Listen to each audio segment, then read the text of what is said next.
আসন্ন জাতীয় সংসদ নির্বাচনে শুধু ভোট দেয়া নয়, পার্লামেন্টে গিয়ে দেশ গঠনে অবদান রাখতে চান প্রবাসী বাংলাদেশিরা।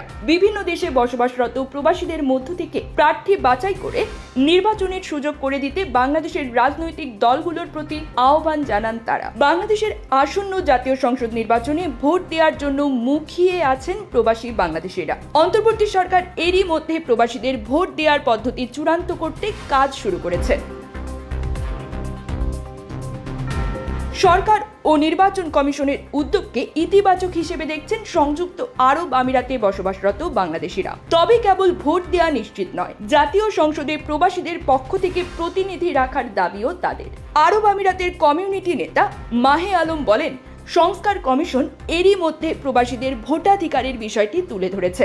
সরকারও প্রবাসীদের ভোটাধিকার নিয়ে কাজ করছে।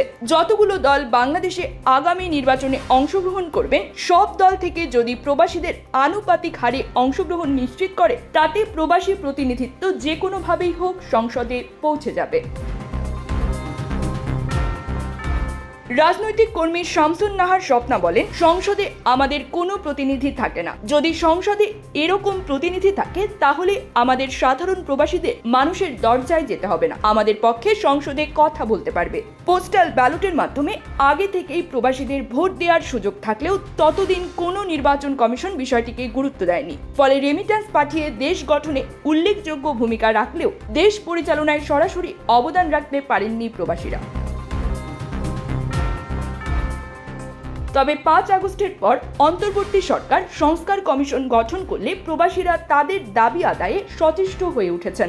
আসন্ন নির্বাচন নিয়ে আমিরাতের প্রবাসী বাংলাদেশিদের প্রত্যাশা আকাশচুম্বী। সৌদি আমিরাত, কুয়েত, কাতার, মালয়েশিয়ার মতো দেশে বসবাসরত প্রবাসীদের মধ্য থেকে প্রার্থী বাছাই করে নির্বাচনের সুযোগ করে দিতে বাংলাদেশের রাজনৈতিক দলগুলোর প্রতি আহ্বান জানান তারা। নিউজ ডেস্ক, প্রবাসন নিউজ।